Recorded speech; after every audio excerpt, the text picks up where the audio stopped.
jet flying son of a gun, and I'm having a hard time holding these alligators. You're talking to the Rolex wearing, diamond ring wearing, kiss stealing, willing dealing, limo jet flying. We Ric Flairing on it, flaring on it. We Ric Flairing on it. You talking to the Rolex wearing, diamond ring wearing, kiss stealing, willing dealing, limo jet flying. We Ric Flairing on it, flaring on it. Check, we Ric Flairing on it, flaring on it. It's apparent these girls staring. I'm Ric Flairing, gold across my chest. I'm fresh to death, I'm Paul Bearing, not at all scary. When I open like Betty Wops and find to these circles that's going in like a carry shot.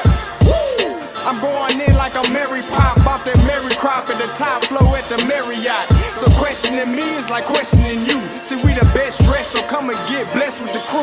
Not one but two, different ways to slaughter your crew. Committed tat across the chest, I guess she blessed with the truth. People want to see them checks, representation of proof.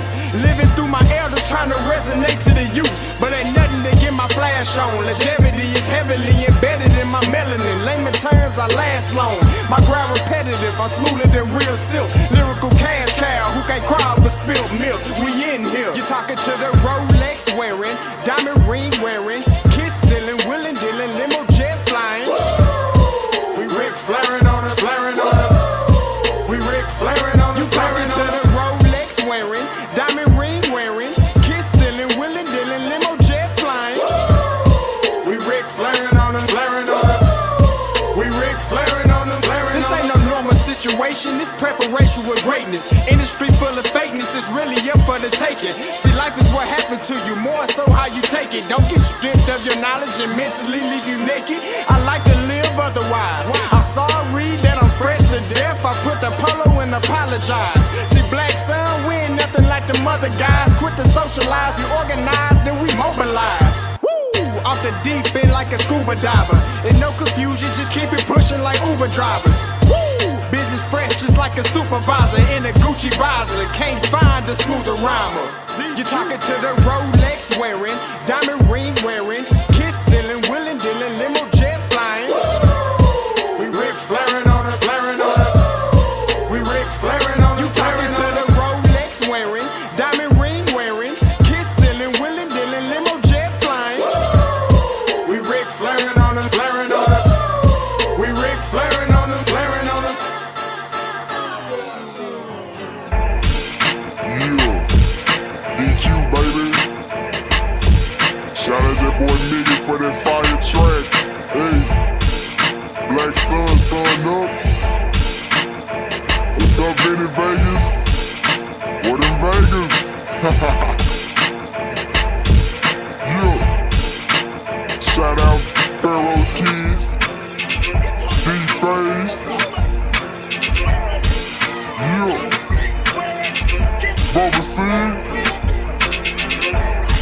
yeah, Ric Flairing on them, Ric Flairing on them, Ric Flairing on them, Ric Flairing, son up, baby.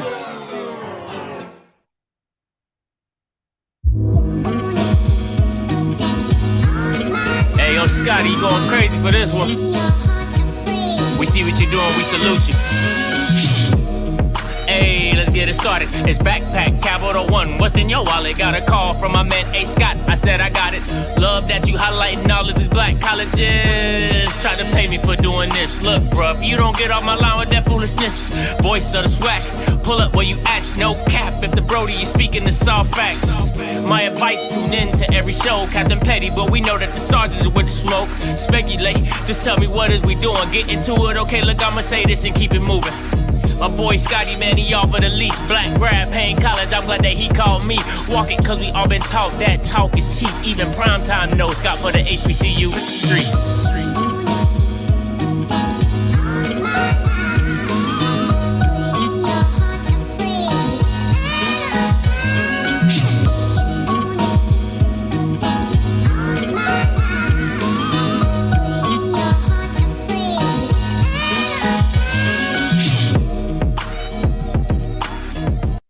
What is going on, everybody? It's your boy Scotty. Listen, we back with another one. As always, it's Happy Thursday. Happy Thursday. Listen, this is a tight topic.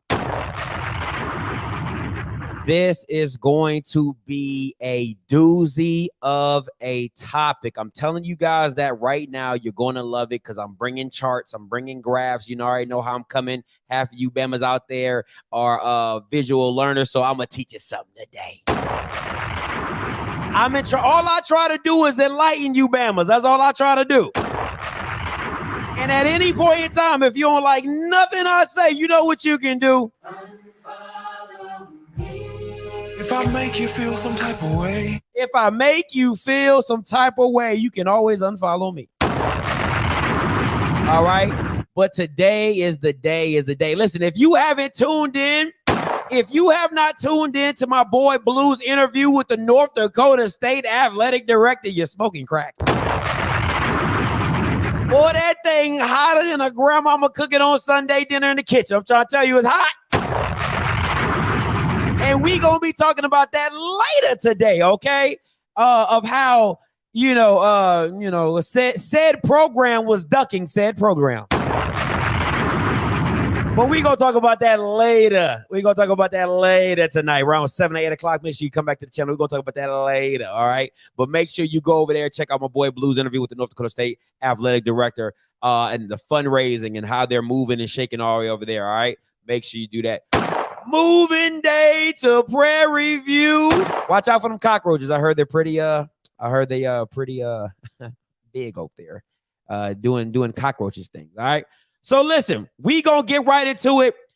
Big Ten signs a massive deal. Okay. $7 billion over 7 years. Okay. $7 billion over 7 years. Now, this is the part where I gotta walk the HBCU fans in. I gotta sit them down. I gotta treat them like a counselor, right? Because they'll be like, well, Scotty, that's what the PWIs get. And Scotty, we're not a PWI. Scotty, we don't, we're just happy and we're grateful for our $20K of a game. We're grateful that ESPN pays us $1.2 million. We're just grateful. Gratefulness is flowing from my heart. That's all you hear. That's all you hear from HBCU fans. We're just so grateful. Oh, Abba Father, we're just so grateful that we get the bare minimum. Oh, they're just grateful. We're grateful for the crumbs that the white man has given us. Just grateful. You're just grateful, all right? But let me explain to you how the PWI got to $1 billion, okay? Let me explain to you, because yes, I do agree. Will HBCU football ever really get to $1 billion? Probably not. Probably not, okay? But I can tell you, and I can show you better, I can tell you how you go about getting the most bang for your buck. And I'm going to keep telling you, I'm going to keep saying it, I'm going to keep pushing it, that the Dr. McClellan HBCU Go deal is probably the worst deal next to the Louisiana Purchase. It is probably the worst deal next to the Louisiana Purchase. And I'm going to be very clear, because the person giving the Louisiana Purchase did not know that what they had. America was like, we get all of this? We're getting all of this?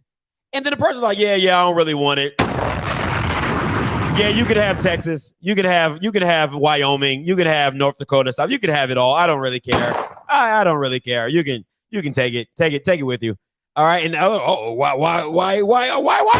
Sure, I do. Okay, appreciate you. And now you're looking back. You done lost Texas. You done lost Wyoming, Dakota, South Dakota. You done lost everything. All right.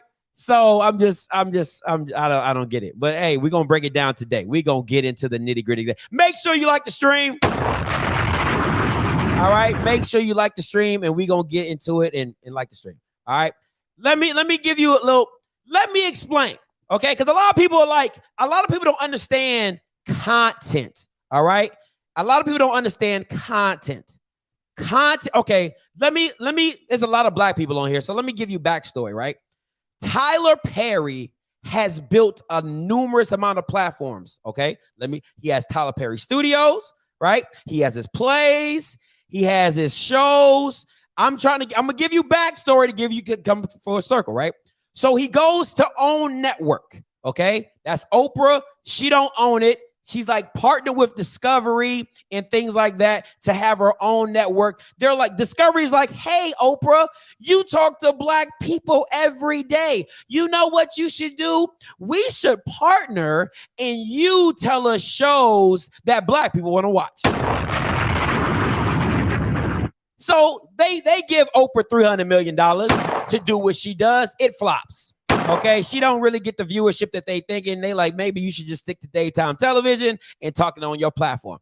But this is what Discovery does. Discovery says, yo, we see this up and coming brother who's not really up and coming. He just up. And so they partner with Tyler Perry. Tyler Perry then starts making shows and brings his catalog to said OWN network. Okay, said OWN network. He does his thing. They get the viewership. He goes back to renegotiate. They don't come to his terms. All right. He takes his stuff to BET. Okay. He takes, because why? He owns it all. He owns all his content. All right. He owns all his content. So he takes all of his content. He goes to BET, right? Viacom, and they literally give him the red carpet. He literally is a part owner of BET Plus, which hosts all his shows, the Have-Nots, the Oval, the Meet the Browns, whatever show Tyler Perry has created, all his plays. They take it and he puts it on BET Plus, and they give him whatever he wants. All the money, part owner of BET Plus, everything that goes with that. So I'm trying to show you the value of content. Just ownership of what you have and what you've done means that you can always, listen to me, people, you can always get money for content that you own. Okay? For content that you own. Let me explain it even further. Since Tyler Perry owns his content, he could have done a simulcast deal with BET. He could have did this. He could have said, you know what, BET Plus, I don't want to put everything on there. I will let you stream. I will let you digitally stream on BET Plus my Oval. But I'm going to let the Discovery Channel or OWN network have it on linear TV. So now he's double tapping. For one show, he is double tapping people, right? So you're like, Scotty, what does that mean? Well, let me explain further. The Big Ten had 12 teams, right?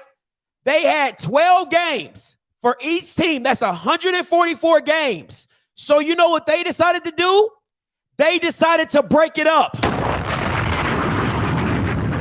They broke up all 144 games. Now, I don't know if the math comes out right, but, you know, I took it straight off the article, right? So don't kill me with the math. They decided to break up all their games, and they went to the highest bidder. This is how you come to $1 billion annually, is that none of these, listen, Fox owns Peacock. Right? That's two different entities. Peacock is a streaming platform. Fox is linear TV. NBC is their own company. You know that. Bayou Classic. CBS, CBS and SEC were lock in step. BTN is the Big Ten network. All of the, which is partnered with by Fox, right? All of these entities had placed their bid for games. Okay? This is how this works. This is how they came to $1 billion. I am trying to dumb it down as low as possible for you guys, right? In the military, we say KISS. Keep it simple, stupid, okay? So the CBS in 2023 has 7 games. The Fox Sports 1 has 24 to 27 games. NBC has 16 games. BTN has 38 to 41, and Peacock, which is 8. So listen, so what NBC, which also owns Peacock, what they did is they bought 24 games and say, hey, we'll put 8 games on Peacock and 16 on NBC. Okay, that's how this works. You break it up. You tell people, hey, I got 144 games to sell. Our price point is this. Get to it. Our price point is this. Get to it, right? So you break up as much as possible. Mind you, this is only, I'm going to go back. This is only the football games. Football and basketball. This is football and basketball. I want to be very clear. This is football and basketball. I do believe in the article it said football and basketball. But this doesn't include soccer. This don't include lacrosse. This don't include golf. This does not include anything but football and basketball in this $1 billion deal. Okay? So let me tell you what your praise commissioner, and this is what I want to say. This is what I want to say, and I want to say this right here, right now, and I don't give a damn if anybody, like, because once again, you can. If I make you feel some type of way. I'm gonna tell you a story that I'm gonna tell you something my mom used to say to me. And once again, I'm gonna bring it full circle, okay? Because I'm paid and petty. All right, I'm gonna bring it around full circle. My mom, right? My mom used to tell me, she would say this to me. She would say, Abrion, that's my name. She would say, Abrion, the way you treat women, and this is before my baby Akila, okay? I ain't doing that no more. I'm not that guy. I'm reformed, okay? I am a reformed hoe. So I'm going to say this. When I was dating girls and I was out here in these streets, all right, my mom used to say, baby, and my mom's not even gentle like this, right? So she really didn't even say baby. She'd be like, Abrion, you treat women so bad that the next guy all the next guy has to do is do the bare minimum to look like he's a steal. All the guy after you has to do is do the bare minimum to make a girl feel special. So this is what I want to say to people who praise and rant and rave for Dr. Charles McClellan. When you have been in such turmoil before him, all he had to do was get you to a steady ship to become Jehovah Jireh, your provider. That's all he had to do. And he has, the bar, he doesn't even have to raise the bar that high to be considered good. Because if we're being honest, he's just being average. He's just literally doing his job. He's not even doing it to a level to where you're like, damn, he killing it. Because he's not. But I just want to make that very clear to y'all. And I wanted to use myself as an example that when you're doing stuff, when people do stuff so bad before you, that when you get to somebody new and they just do the bare minimum, you like, oh man. Oh, that is so, oh my God, he's killing it. Look at when everybody else is like, that's what you're supposed to do. That's just basic stuff. Okay. That's why I want you guys to understand. So I'm not saying he's doing a bad job. I would never say that because he made you in the black. But to be like, oh my God, he's the best commissioner ever. Oh my God. Like, no, that's no, you're lying. You're bugging. He's the discount. He's a discount commissioner. Like, you got him out the discount bin. You know what I'm saying? It's like, okay, he's decent, but it is the discount bin. All right. So let me explain to you what it looks like for the SWAC. This is what it looks like for the SWAC. So where did I get Scotty from? Because my last name is Scott, and my boys in the military used to call me Scotty. So that's how I got Scotty. So there's your lesson. That's your lesson for the day. All right. Let me explain to you how the SWAC did this. Now, mind you, okay? Now, mind you, this is for all. I gotta blow myself up. This is for all sports, all events. Okay. Let me show you A. I'm gonna show you A. Okay. This is A for just football games. This is B for everything. Oh my God. I want to make, listen, I'm going to do it one more time.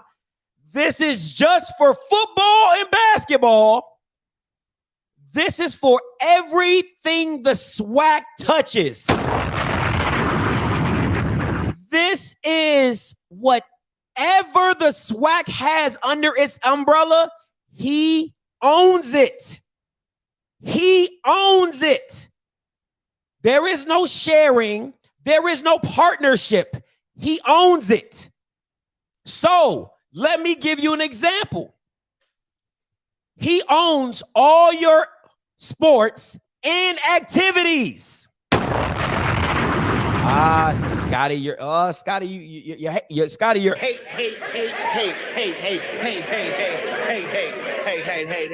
you hating. Scotty, you're hating. You're hating, Scotty. He owns you. This is the definition of media slavery. Oh man. He owns you. Okay? If you want to know what sharecropping looks like, in today's, I'm preaching. I don't even got my organ today. If you want to know what 2022 sharecropping looks like, it is what deal you just signed with HBCU Go. Because why? You're working for all the content. He reaps all the benefits. You can't even go to any other network and say, hey, we would like to split. Hey, we would like to do. Hey, what do you think about coming? Nothing. And if somebody asks me, what are activities? Activities are anything that is on campus. Oh my. Anything that the SWAC. Okay, let me kind of break it down for you. He doesn't have the contract with individual schools, right? He has a contract with the SWAC. The SWAC in all its activities consist of a 12-member institution. So that means all the activities of said 12-member institutions, Byron Allen and HBCU Go own it. Okay? They own it. He flat out owns it. For a 10-year, $120 million deal. He owns every single thing that touches a SWAC member institution. For the next 10 years. All right? And there's some other stuff that's going to be coming out later in the week that I'm going to address. I can't talk about it right now, but I promise you, it gets worse. It gets worse. So I'm saying to you all, you will never get to what your value is because you have people in place that don't understand media. They do not understand media. So the SWAC cannot go to Amazon and say, hey, can we do a deal with you? Byron Allen is the only person allowed to negotiate on behalf of the SWAC. Why is that, do you say, Scotty? You know, I'm going to stop yelling because when I yell, y'all don't get the picture anyway. Byron Allen is the only person that can speak on behalf of the SWAC. The commissioner has no say-so when it comes to media content anymore. Did you miss that? I'm going to retract that. I'm going to repeat that. The media that the SWAC puts out is no longer owned by Commissioner McClellan. He no longer deals with it. It is now in the hands of Byron Allen. Byron Allen can take that mess anywhere he wants to go. He can sell it to Amazon. He can do a partner sharing with Apple. He can do a partner sharing with ESPN. He can do anything he wants with the content because he owns it. And I'm gonna ask you this, right? I got 185 people on here, right? I got 185 people on here. What has everybody been saying why they want to be on ESPN? I'm going to say it slow. Why does every HBCU fan say they want to be? It's one word. It starts with an E. There's one word that everybody wants to do. Why? Oh, we want to be on ESPN because of this word. We want to do this because of this word. It starts with the E. All right. It's one magical word. And I'm waiting for people to put it in the chat. It's one magical word. And they're like, oh, we want this. It's that magical word. Oh, there it is. There it is. Exposure. Exposure. Exposure. Right? Exposure, right? I mean, let me. That's what we're here for, right? We're here for exposure. I want somebody to name a television show done by Byron Allen. I want somebody to name a show on Byron Allen's channels. Matter of fact, other than the Weather Channel, I want you to name anything that Byron Allen has put out that you've watched.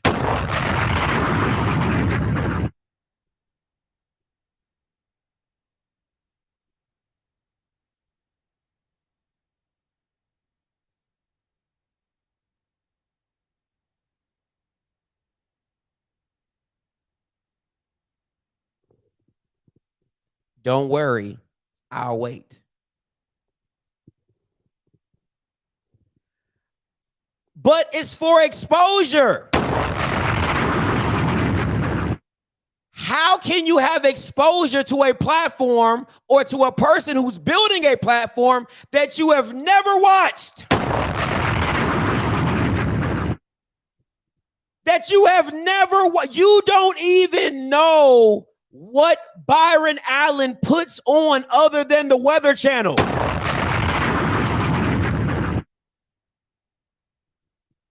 And this is the same person that you sold everything to. Listen to, guys, everybody can call me a everybody can call me a hater, but the truth stands on its own. Byron Allen has never made anything.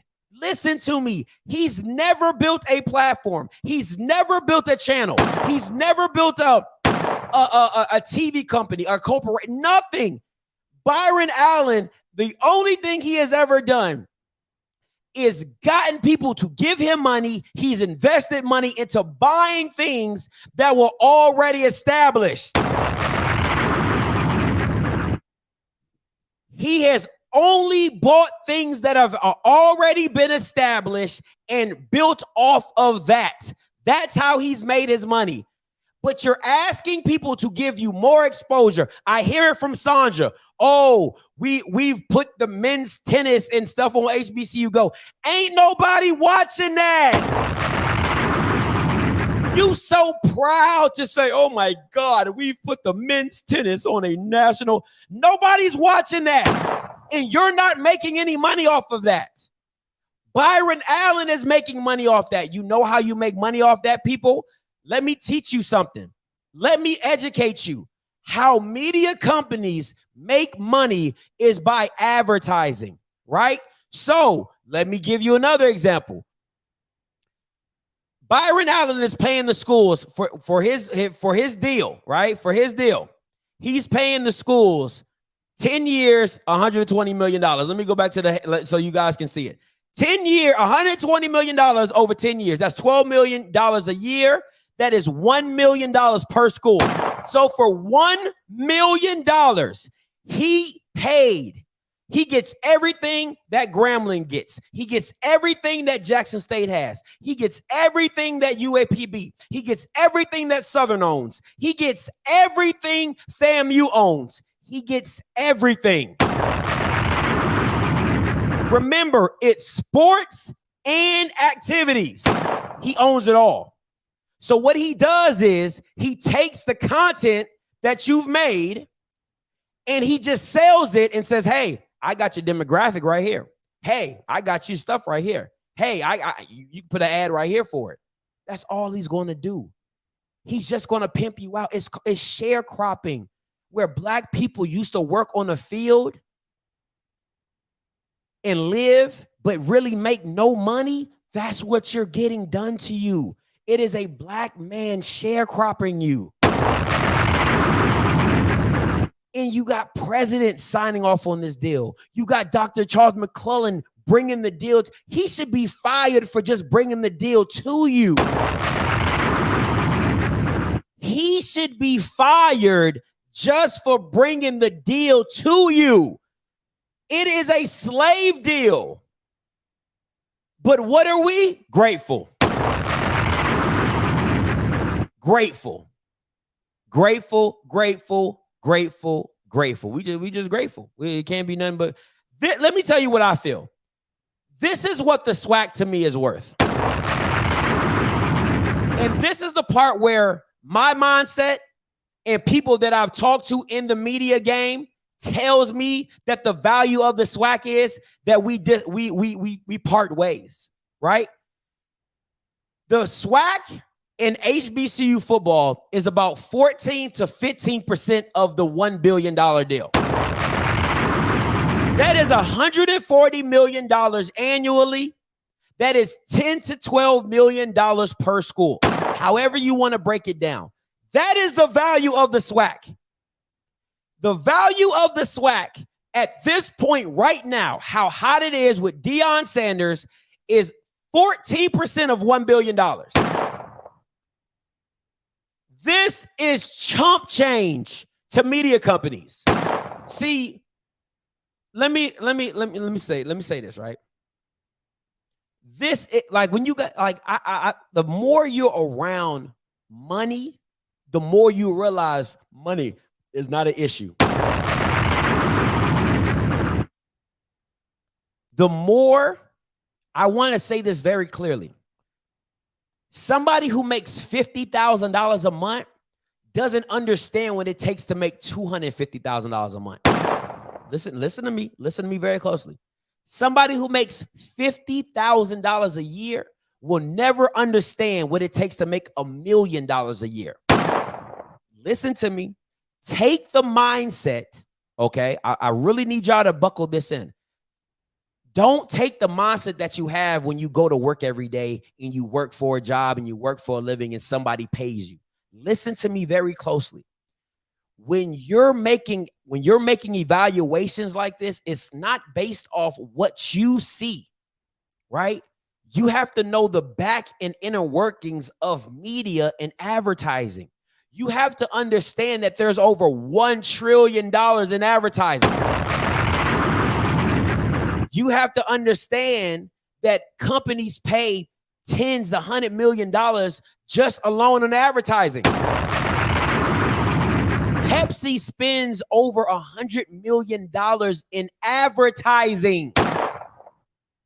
Listen to what I'm telling you. I'm not telling you something that is just like, oh yeah, they spend $100 million in advertising, not in manufacturing, not in product, not in distribution, just in marketing to people. And blacks are their highest demographics when it comes to drinking Pepsi. Coca-Cola, blacks are one of their highest demographics when it comes to doing this. Okay? McDonald's, blacks are one of McDonald's highest demographics when it comes to eating. So what I'm telling you, listen to what I'm saying to you. $140 million to a media company is like pennies in a bucket. Thank you so much, Russell. I appreciate the donation. Thank you so much, my boy. Is pennies in the bucket, but you got to know your value. You have to know. And listen, this is how you get to this, right? You do the same thing that the Big Ten does. You break your stuff up. You break your games up. You listen, Jackson State and Grambling is worth more than UAPB and Mississippi Valley State. That's just the nature of the beast.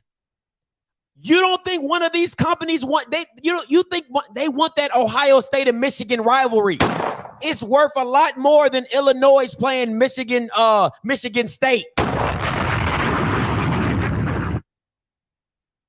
You got to understand that all games are not the same. FAMU in Southern is worth 10 times as much as Alabama State versus Southern. is worth 10 times much. It's worth probably 5 times that much. You have to understand the value. So to literally sell everything at the same price, makes no sense. Makes absolutely, you literally sold everything you own for pennies on the dollar. For pennies on a dollar. What?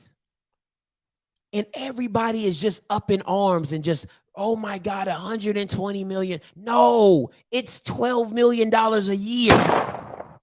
It's 12 million. I can't stress this enough.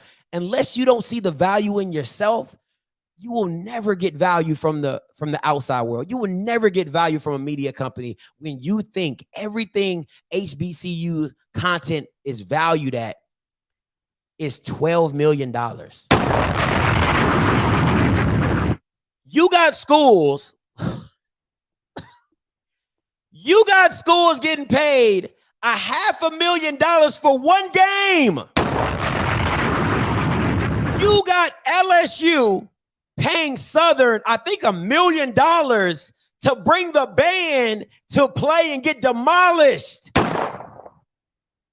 for one game. LSU is paying Southern $1 million to show up with the human jukebox for one game. You let Byron Allen pay $1 million for everything that Southern creates. Huh? What? ULM paid Jackson State $350,000 to come play. Byron Allen paid Jackson State $1 million. Well, remember, the SWAC gets 40% of that, so it's literally $600,000. $600,000 Jackson State gets. They could have got that in 2 years playing ULM.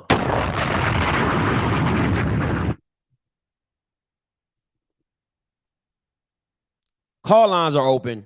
518-263-8124. Call lines open. 518-263-8124. I hope I'm breaking this down to you. I hope I'm really getting into what the gritty is, because a lot of people don't want to hear the truth. I'm not making anything up. I'm not pulling anything out of my ass. These are all numbers you can go research. These are all numbers you can go research. And for Jackson State fans, I'm gonna say this: be very mindful about that Coach Prime documentary. Okay? Be very cognizant, because remember, he owns every school activity on campus. That means he could sue Barstool for shooting a documentary on campus. You're not hearing me. You're not hearing me. He could sue the SWAC for breach of contract for allowing Jackson State to have Barstool, another media company, on campus recording a documentary about Deion Sanders, who is a part of the member institution. I'm just saying, you got to know it's a bigger picture. It's a freaking bigger picture. If you don't know, now you know. That is true. That is true. He owns activities on campus. I got Coach Green telling me what is true in a contract that your commissioner, man, get up out of here, bro. Hey, 1098 coming to you. Hey, caller, you loud talking. Yo, Scotty. What's the goodie? I go by the name of Mike Reed, Scotty. Talk to me. And okay, I'm a first-time caller. I just became a member yesterday, Scott. I love the show. I just hate the JSU hate, but we're going to talk about that another day. But I just want to vent to you, Scotty, because I'm on the same page you on. Can I vent to you, Scotty?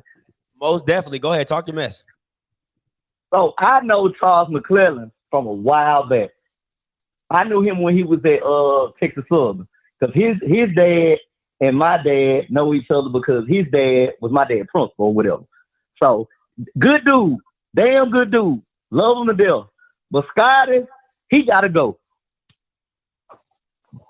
He gotta go, Scotty. I agree. He got to go.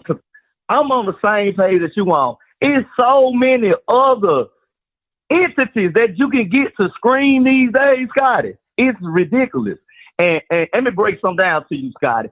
If you go look at the top executives in the SWAC office and you look at their resumes, all of them, they haven't had a job outside the SWAC.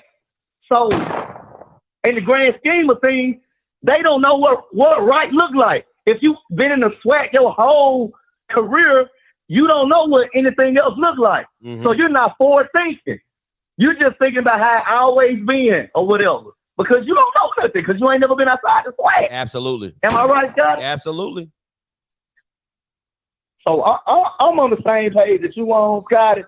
And I can go and get up off your live right now, but I just had to get it out of my chest, man. And he got to go, man. We got to do something about this shit, Scotty. Man, I appreciate the call, man. Appreciate you becoming a member. And anytime you want to vent, and we can talk about that JSU joint at some other time, but anytime you want to call back in, you're more than welcome. I appreciate it, Scott. Boy. Hey, Blue, you live. What's good, man? I just wanted to call in to kind of give some perspective, because I saw some people, in the comments and on Twitter, wondering why the Big Ten, quote unquote, deserves this contract. And I think something and I know me and Jamie Walker were talking about this on Twitter, but with the addition of USC and UCLA, there was a 5-year study where they looked at which schools were drawing in the average amount of viewers per week for the past five years, excluding the COVID year, because we know what that was for everybody. Yeah. They have 11 schools in the top 50 right now, Scotty, in this conference, including the LA market. They have every major market in the Midwest. They have the Baltimore area and all that locked up with Maryland. And the biggest thing, and I know Mr. Campbell, we were talking about in the comments, is the reason they went so hard after NBC and Peacock, and it's the same reason why they went so hard after USC and UCLA, who are natural rivals in Notre Dame. That is the big fish that they know it's going to come down. The ACC wants them for football, because they have them for the rest of the sports. The Big Ten wants them, and the SEC would take them. You're the top 5 program historically in terms of branding and the amount of eyes that are coming in. And if they get Notre Dame, because Notre Dame had an exclusive contract with NBC, and now that transition won't be as big, and now they can play USC and UCLA in the conference. The Big Ten is going to have the number 1 TV market in Ohio State. Ohio State is the most watched team over the past 5 years, with over 5.2 million people per week watching over the last 5 years. Woo. And this is excluding bowl games, national championships, and conference championships. So this is regular season, because we know what a national championship is going to bring in. Number 3 is Michigan, and they'll have number 4 Notre Dame, and 10 states in the top 10, Wisconsin's in the top 15, and Michigan State's in the top 15. Jesus. So you're looking at damn near, they have half of the top 15 markets in there. And the rumor is, from a lot of the college football experts, is if they land Notre Dame, the deal is going to exceed $10 billion. Oh my God.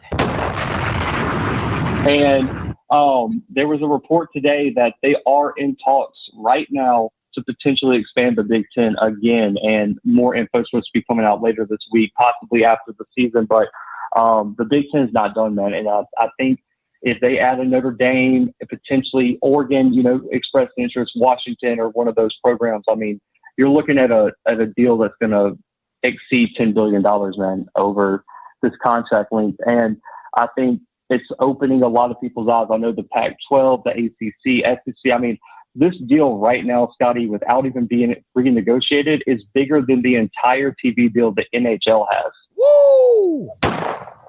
And it's only a few million behind what the MLB has. And it's an entire pro organization. And this is including basketball, correct?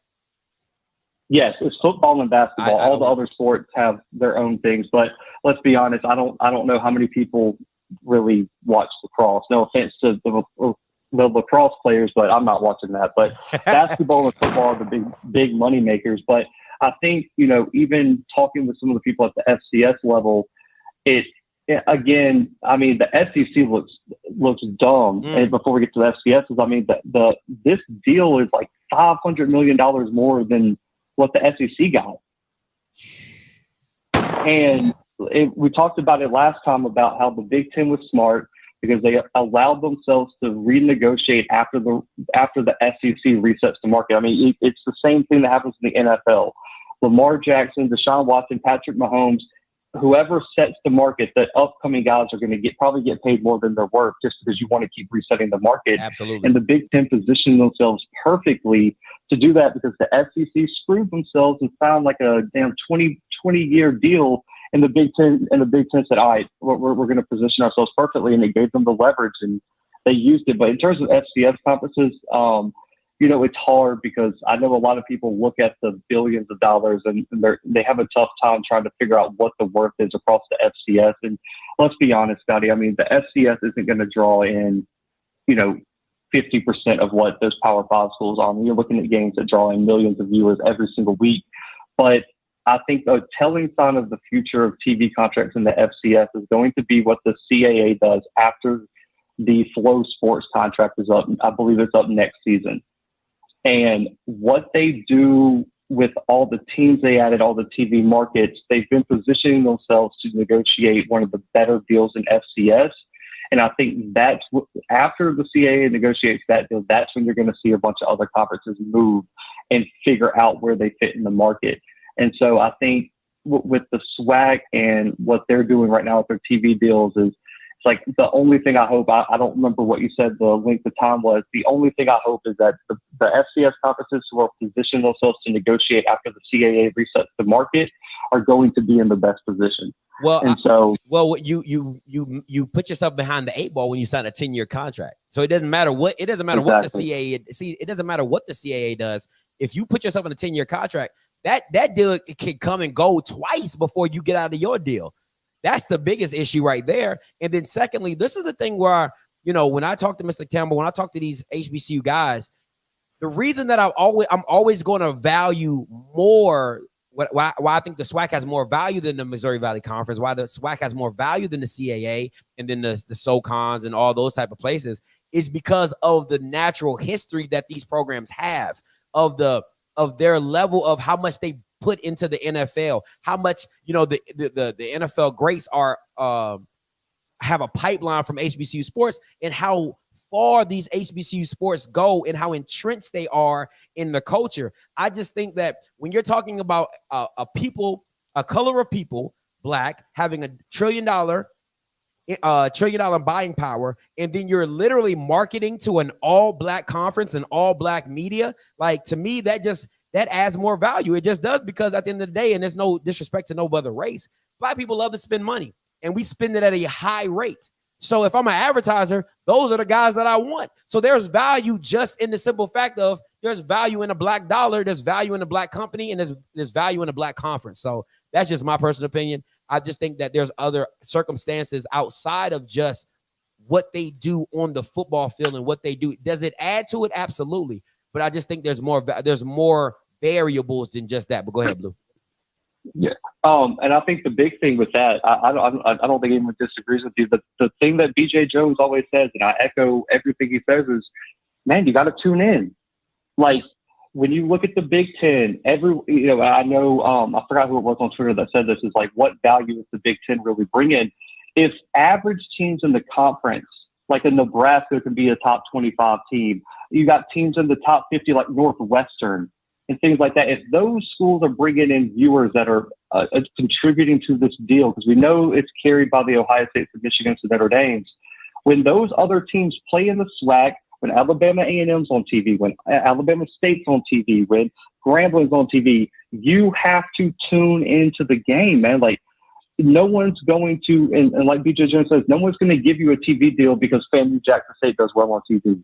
or the Celebration Bowl. You have to prove that that you have a little bit of depth in the conference that is going to bring viewers. And right now you haven't had that. And like when you look at even the Thursday night matchups in the MAC are drawing like 1 million, 2 million people. And then when you go look, I don't even know if I remember right, the Alabama A&M Bethune-Cookman game didn't even register to get a rating. So that's the problem there, is you have to have viewership. Listen, it doesn't matter how many people you put in the stands, doesn't matter how well you perform on the field, you got to have people tune into your games, man. And I think this season is going to be a great it's going to be a great measuring stick. I think they have some games on different platforms that we're going to find out if that's the case, and if people are going to tune in and watch. So I think if they can start getting viewers for those midweek, average type games, I think the SWAC's going to have a lot of leverage when they go back to the negotiating table. Now, if they use that power, I think you have an opinion on whether they'll do that or not. But I think that's going to be the next move for the SWAC. You'll be in your 30s and I'll be in my 40s when they go back to the table, Blue. So we'll see we'll see what that looks like. But hey, man, appreciate the call. Hey, I appreciate it, man. Later. All right, boy, peace. All right, Rocky, coming to you. And then 1008 coming to you next. Hey, what's up, Rock? Hey, what's up, Scotty? Hey, man, this is a very interesting topic, and I'm glad you brought this conversation to the community. What I see with this deal is that you're going to have a situation where Jackson State is going to be supremely valued potentially over every other school in the conference. And if Byron Allen or the SWAC try to infringe on the relationship that Prime has with Jackson State, I see Jackson State just leaving the SWAC altogether if it becomes a situation between Prime or the SWAC. Absolutely. Now I know that's a far jump I just made, but you see how a bad deal can break up an entire conference. I saw it happen with the Big 12 when University of Texas wanted to start the Longhorn Network, and the other colleges didn't want that to happen, and because they didn't see the vision that University of Texas had, ultimately that's what has broken up the Big 12, is because Texas wanted to be able to pursue other interests because they felt like they had the highest value in the conference.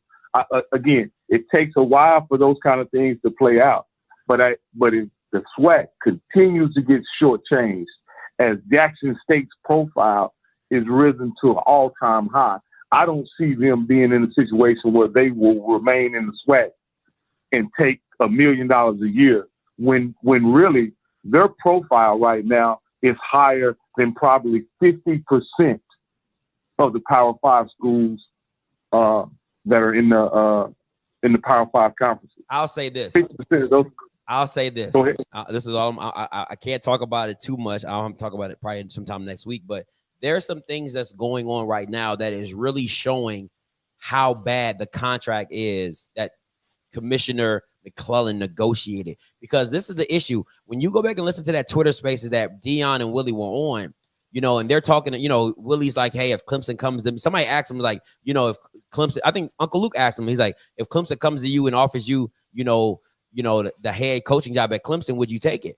And it's really a no-brainer. He's going to take it because he's getting offered $8 to $9 million, or maybe even $4 to $5 million. But he said this. He said, if my school was able to offer me $1 or $2 million to stay, I would pretty much say he would stay. But when you're making the only way you get there is by getting a good media deal that allows the schools to pay their coaches $1 to $2 million. Like Connell Mader getting paid $1 million, and he's able to then pay his staff. You get what I'm saying? Or Connell Mader making $750,000, and his assistant coach or his OCs are making $130,000, $150,000. Like those are then become reasons for coaches to stay and to ride it out with their school. But when you're putting your conference in bad contracts that will not recoup the money for them to use, man, $1 million at an institution is like giving me $20 with 3 kids. That ain't gonna do nothing for me.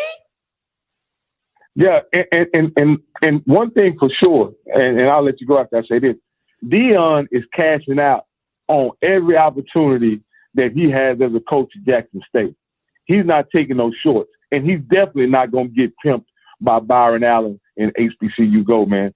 Hey, man, I love what you're doing, man. Keep the conversation going, bro. Hey, appreciate it, Rock. Appreciate the call.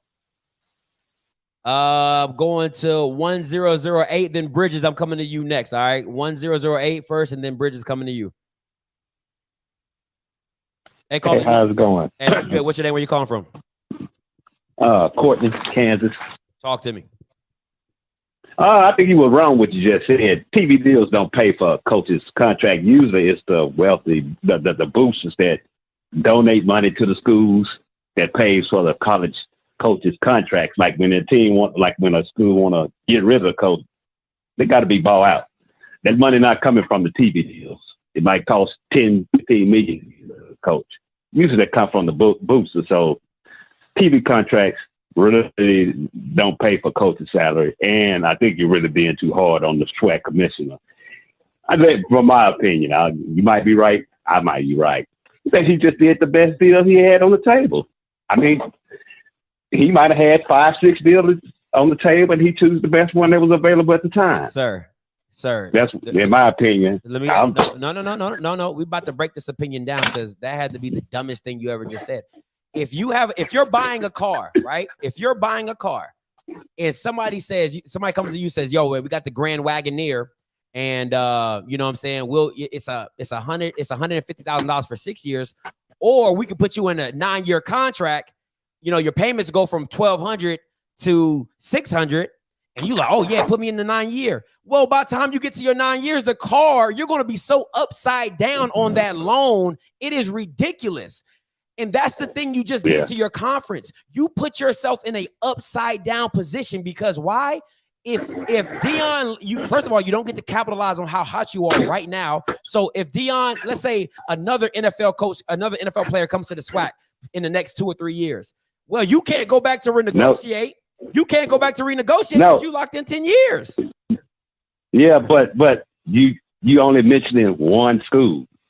What are you talking about? One school. What are you talking You said how hot you are, how hot you are now.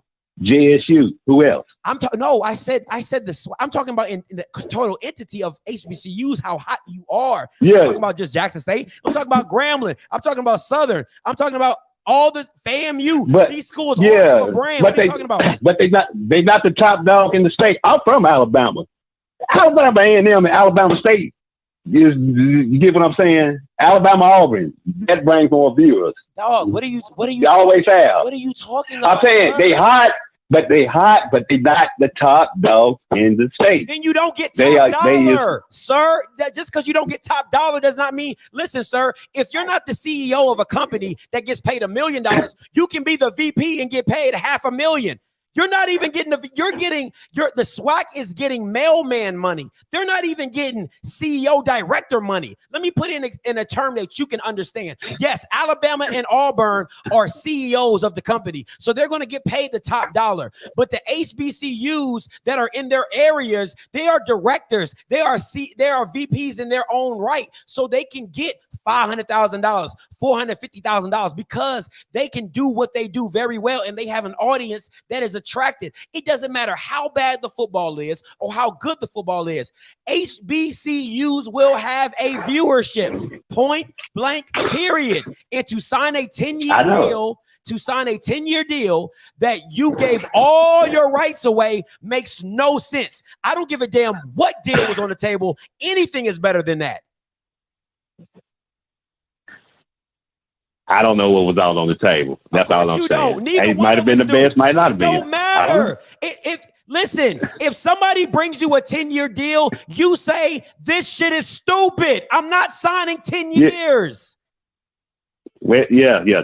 5, but not 10, because 10 years is a long time. Okay, then. So even if you, things change. Even with you, with the lack of knowledge that you have, that you can say no 5, then why can't the commissioner who you just called in, I think he's doing a pretty good job. You just said it was 5. Why are you going? So you're going to give him the out to let you do 10? Come on, man. That don't even make sense. Well, maybe he didn't have the vision to see past 10 years in the future and know things could change. Maybe he was just going for the normal. So once again, I'm just good enough. It's good enough is what is good enough. So if you're listening to what you're saying, if you feel that way, if you're seeing it, why is the commissioner who's ahead of everything, why can't he see the same thing? I'm asking you that. That's up to the people that's in charge. Maybe they need to get rid of the old heads in charge and get some young bloods, and that'll go a different way. All right, man. I appreciate it. Just well enough is not good enough. Thank you. That should have been your initial point. Well enough is not good enough. Absolutely. I absolutely love that. Appreciate the call.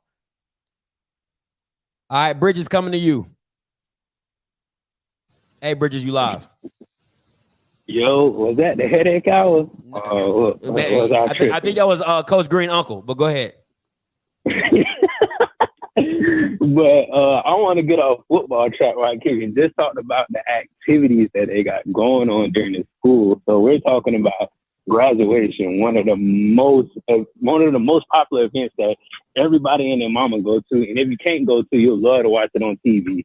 So that's one. Then you have the Divine Nine. So think about all the Divine Nine and all their step shows and all the functions that they have. You got to think about putting that into a dollar sign as far as dividing that into 9 entities as far as money.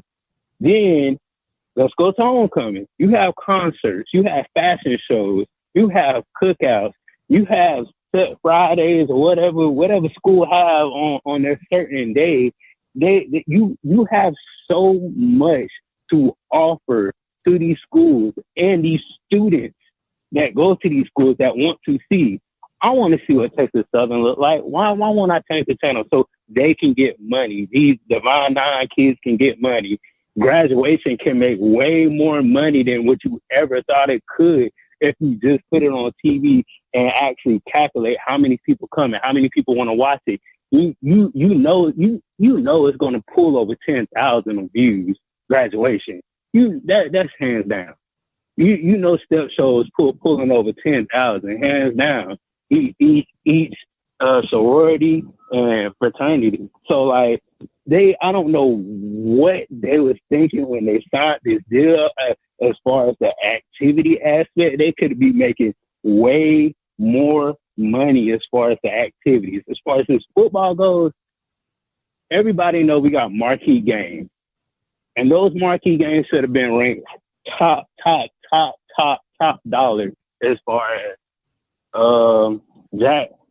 Jackson State playing Grambling and FAMU playing Southern and other schools. Like this deal is just crazy. That's like signing a contract saying, oh, so that's just like the Kyle Murray contract.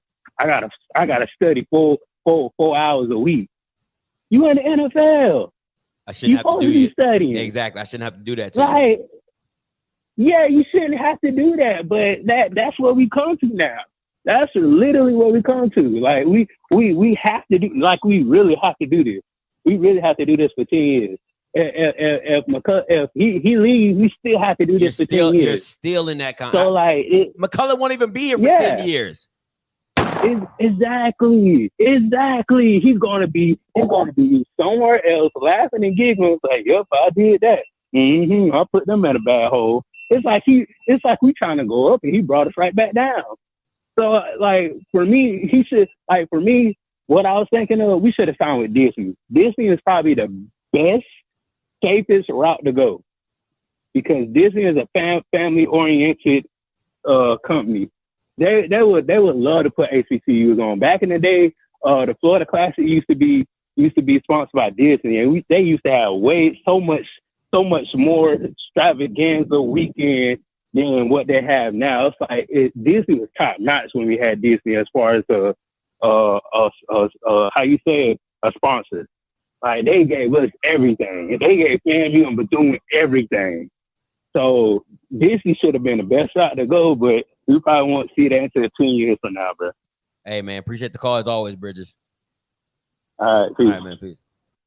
Man, this is getting crazy. I want to go back to what Rocky said. Rocky said, Scotty, who pays the production on this deal?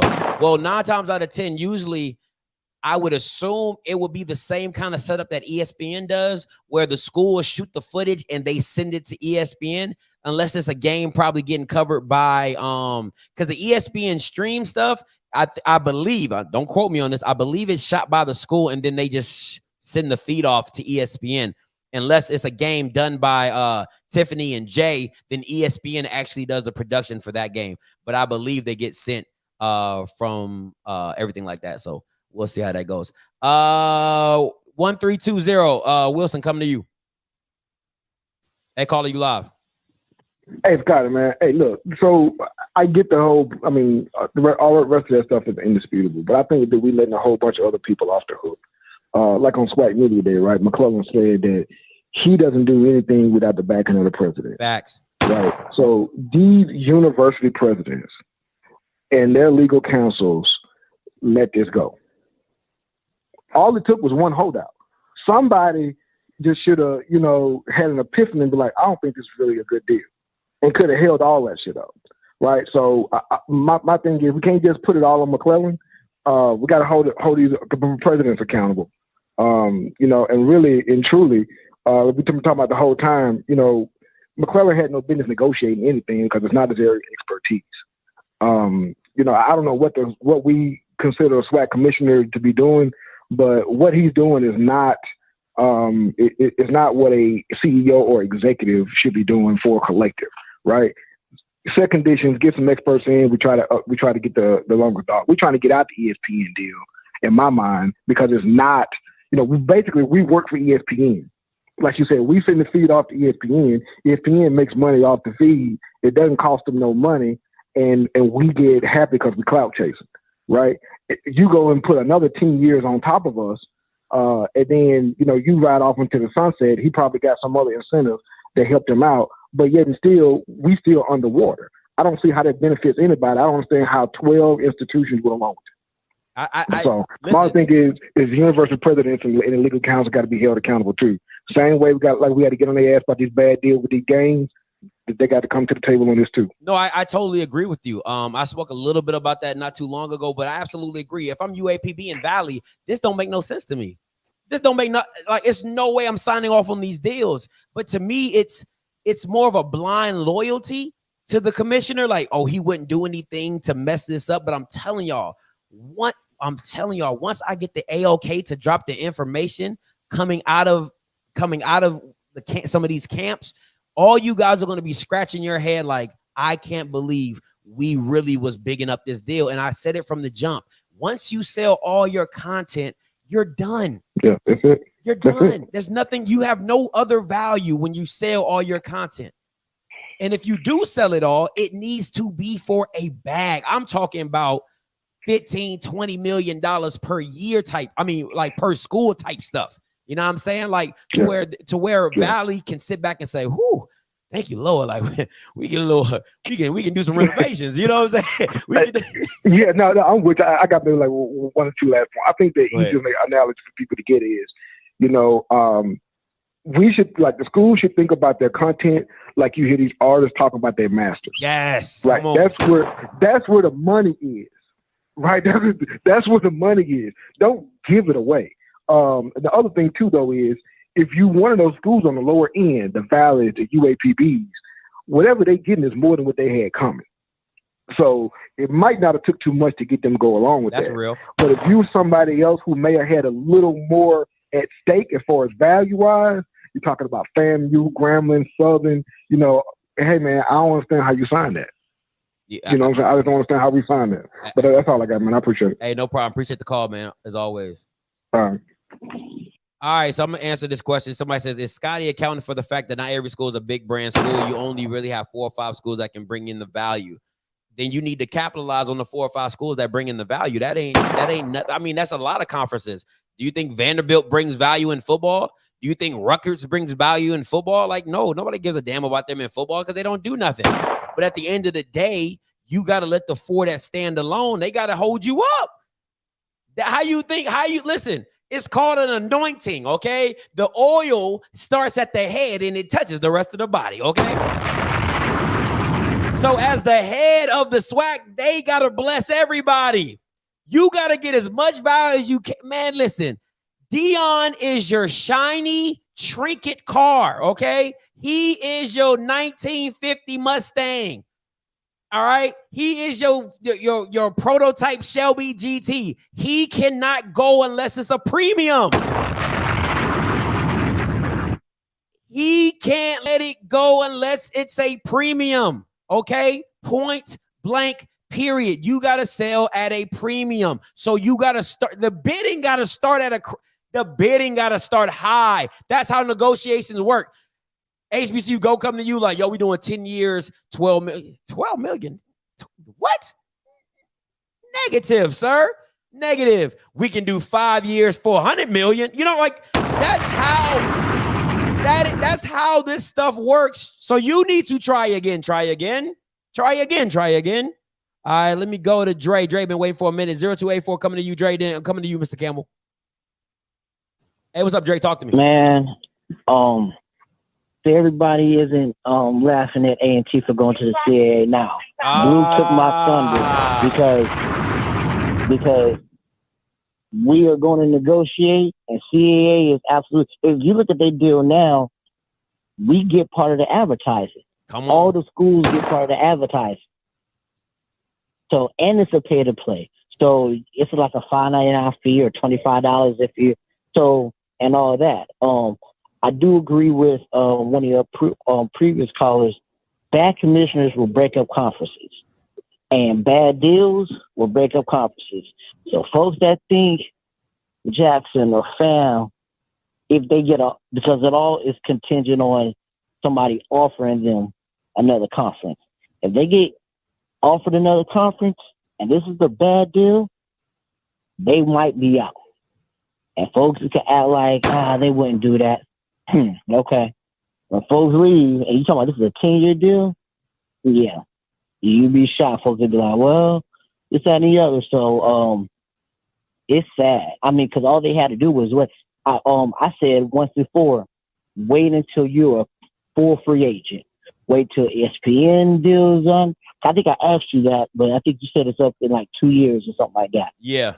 And I said the SWAC should wait until they are an unrestricted free agent, meaning they got nothing with nobody. That's when you take everything. That's when you take all the deals. It's like a second-round pick who balls out, but they don't want, but they got a 2-year contract, and the team's over the cap, and they can't really do nothing, and they're a full free agent. That's when you take all your deals. You don't sign nothing right now. Everybody else is waiting. Yeah. I'm sure, CBS and Flow Sports would love to sign a deal with us early. Nah, we're going to wait because what's going to happen? You're going to get Howard also. We're going to get that DC market. Guaranteed we're going to get that Howard. Howard is not going to be in the MEAC.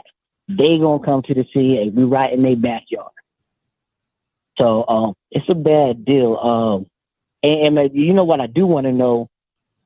For it to pass, does it have to be a 100% vote, or does it have to be a majority vote? I believe it has to be a full ratified vote, so it has to be everybody's on the same page. Really? Yeah, I believe so. I believe so. I would have thought it. Now, if you tell me it's a majority, because in my conscience, I can't see everybody voting for this, because you can't get 12 people on the same page. You'll be surprised. I don't believe that. You'll be surprised. But I do listen, that one I gotta have to go back and read the bylaws, but I do, it probably is majority. It probably is a majority vote. You know what I'm saying? But majority is different because if you're gonna have some people that be like, yo, we got a guaranteed milli no matter what, then you're gonna have some that be like, nah. But if you got, let's say it's 12 schools, if you got 10 that's down, the other 2 can't do nothing about it. You know what I'm saying? They just got to go along with it because majority vote. That's why I asked. That's a little bit different, because some people actually see that like, yo, this is not a great deal. But if you're outmanned, you're outmanned. That's true. But hey, Dre, and everything. So no, go ahead, finish it. Fly your plane in. Yeah, but nah, that was the main thing. I was like, how do they do that voting? So I'm interested to know how that is, and you'll probably be able to find that out. All right, I will. I'm gonna try to figure it out. But hey, man, appreciate the call. Appreciate it. I want to show you guys something before I go to Mr. Campbell. I want to show you guys something. This is what it looks like. All right. This is what it looks like. This is what Byron Allen just did to y'all. And shout out to my boy DJ for sending me this on Twitter. I want y'all to read this. Byron Allen's free streaming service, HBCU Go, has struck a nationwide licensing agreement with CBS stations that would run for the year. Under the distribution pact between the Allen Media Group-owned digital platform, which focuses on coverage of 100 hits away, HBCU Go sports programming will be carried on TV markets: New York, Los Angeles, Philly, Dallas, Atlanta, San Francisco, Boston, Seattle, Tampa, Detroit, Miami. CBS sees value. Y'all Bamas don't get it, man. Y'all Bamas do not get it. Byron Allen is about to eat off you Bamas, but nobody cares, right? If nobody cared, it's the same freaking content. It's the same freaking content. All he's doing is taking it from you, giving it to CBS, and CBS is going to pay him to, come on, man. If people did not want the content, he wouldn't be able to sell it. You don't license anything that nobody wants. You don't sell something that nobody wants. It continues on to say, as a result of the new CBS stations, which recently got the rights to air premier NCAA Division II HBCU conference sporting events. Let me highlight this for you, Bama, so you guys can actually read, right? It says, and the CIA will be available in 60% of U.S. television homes and 70% of African-American households. Previously, HBCU Go set carriage deals with Nexstar, Graycock, Scripps, Tegna, Sinclair, Lockwood, Allen Media Broadcasting, Hearst. All these are broadcasting. All those are broadcasting. Stop playing with me. If there is no value in your content, you will not be able to get licensing. Come on, man. Thank you, KP. Going to Mr. Campbell. Hey, what's up, Mr. Campbell? See, I was going to, man, see, I need you to pull that city list back up. I got you. Because now you done told us, pull that back up. I got you. Because I was almost about to do a Bible verse first, but no, we got to stick on this. I got you. I just highlighted it. Yeah. Okay. Go down where the city, there you go. Yeah, right there where the cities are at. So here was the thing. Someone was talking about the games. Remember, with CBS and Fox, they only have basically 12 to 14 weeks. So you really only need 14 good games. Absolutely. Because that's where all the advertising stuff is coming from. The rest of that is secondary. Ain't nobody watching Illinois and Indiana. That's on the secondary. It's the primary where they're selling the deal. So here's the thing. When you got FAMU twice, Grambling twice, Southern twice, these other teams 3 or 4 times, there go your 14 games right there, bro. Now, let's look at this. And this is what is aggravating me. I keep trying to tell people. It's about markets. You know what Byron Allen knows? Like I know? Scott, let me ask you a question. Is there any SWAC school here in Atlanta? Yes, a whole. No SWAC. No, no. I said any SWAC schools. Nah, there's in no Atlanta. SWAC. Nah, there's no SWAC schools. Is there any SWAC schools even in Georgia? Negative. No, but it's a whole bunch of damn SWAC alumni in Atlanta. Facts. See, this is the thing. Guess what? It's also a whole bunch of SWAC alumni in Philadelphia, a whole bunch of them in Tampa, a whole bunch of them in Detroit, a whole bunch of them in Miami. And don't you think there's not a whole bunch of them in New York, Dallas? Absolutely. Look at the markets he's got. What do you think the professionals, when they leave Itabena and Lorman and Tallahassee go? They go to Dallas. They go to Atlanta. This is what he knew. And this is where my aggravation is at. So here's the thing where people say, oh, we're not that big. We're not, bruh. We got to be smart. So let's use, how many times have we seen that meme? HBCUs produce 40% of the engineers, 50% of the lawyers, 80% of the judges, 50% of the teachers, 70% of the, where do you think they work at, Scotty? In the major cities. They ain't working in Lorman, Mississippi. All those judges, how many times have you seen that meme with all those black women judges? They all went to Texas Southern Law School. Yeah. And they're all over Texas and Dallas and Houston. This is what we're talking about. So I'm going to give you a comp that we should be thinking about of something that's small but specialized. And I looked it up. Golf, right? Golf is not no big sport, right? It's very limited, right? Yeah. Very small group of people watching, but their contract is $700 million for golf. Woo. So I just listed you all these high-powered people because we produce all. That's what we brag about. We got the doctors and the lawyers and all these professionals. You hit it all the time, right? Where's you out, right? Yeah. So what's the difference between the same demo, because that golf subscribes to, right? Because it would be highly professional people, right? Doctors, lawyers, business people, right? Yeah. What's the difference between SWAC and HBCU? It's the same thing. So this is what my problem is. We have comps that we can sit at the table because we do it all the time, and white people do it all the time with the black buying dollar. That's why they do that.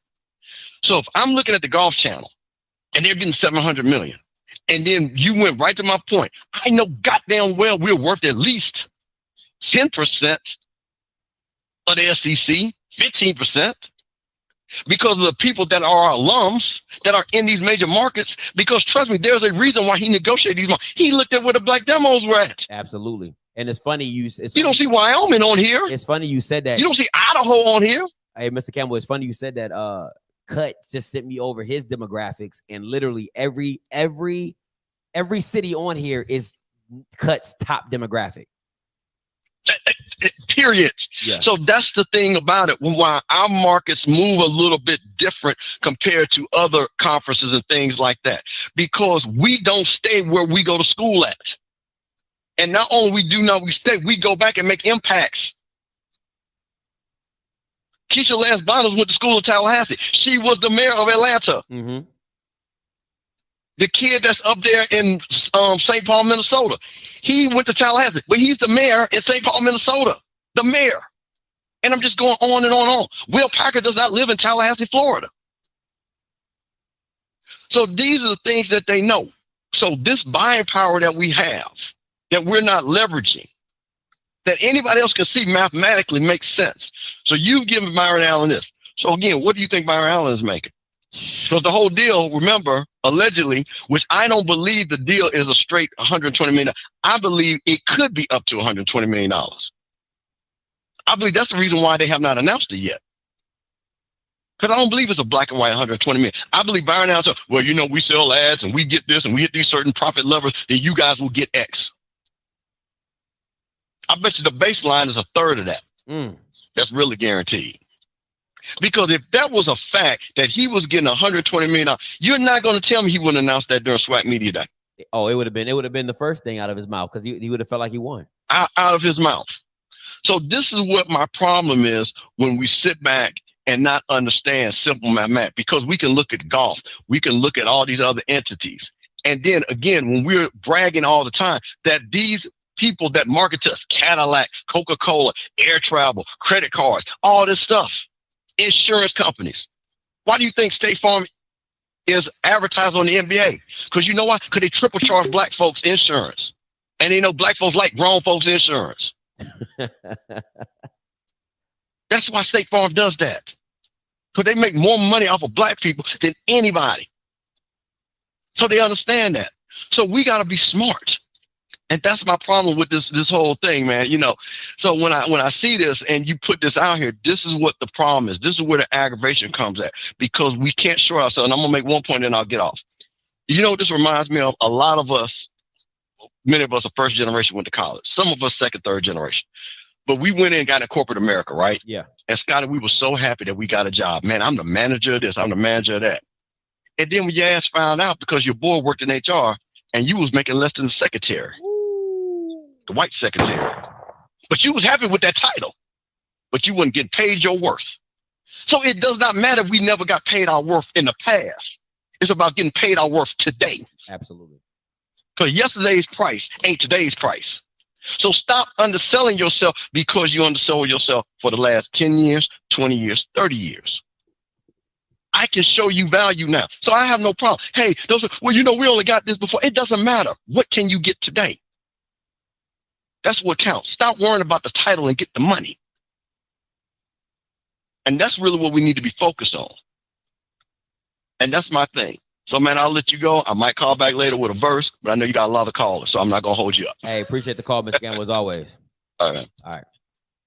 Listen, and shout out to Jamie, because Jamie said it first. Shout out to my boy Jamie Walker. He said it first. I'm going to bring something up for you guys of the HBCU game. They just dropped an article of the scheduled games, and I want to show you guys something. I really want to show you guys something. Once again, shout out to my boy Jamie for giving up the information. All right. This is the scheduled games for HBCU Go, right?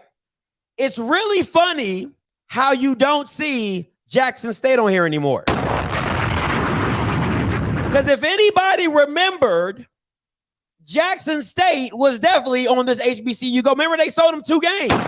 They sold them the Bethune game, and they showed them another game. It's real funny. I'm just telling, listen, like I said, there's a lot of stuff working behind the scenes that will come out, okay? That will come out. I'm just saying, but these are the games that are going down, okay? These are the games that are going down. Let me go to the next caller. 3168, coming to you. Hey, caller, you live. Talk to me. Scotty. What's good? Where you calling from?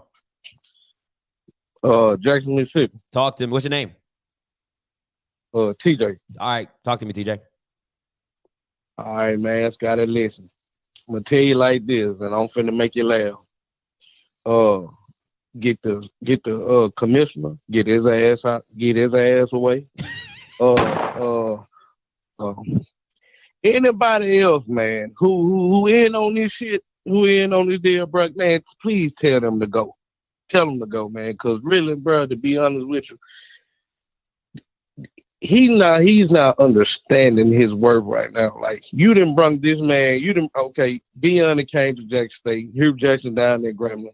Man, use your pipeline, man. Use what you got. Because to be honest with you, don't nobody want to sit up and watch no damn Alabama. Man, bro, Alabama just play football. Man, what else is Alabama offering other than football? Come on. You preach it, TJ. You preach it, TJ. You know what I'm saying? You're preaching. Man, listen, versus you put Jackson State on TV, you got all this, all the publicity that Deion has, just him, plus Jackson State historical, what they bring, you know what I'm saying, with the bands and the J6. And Scotty, listen, Scotty, you know what? Next year, if you run, I'm voting for you. I'm voting for you. I'm voting for you.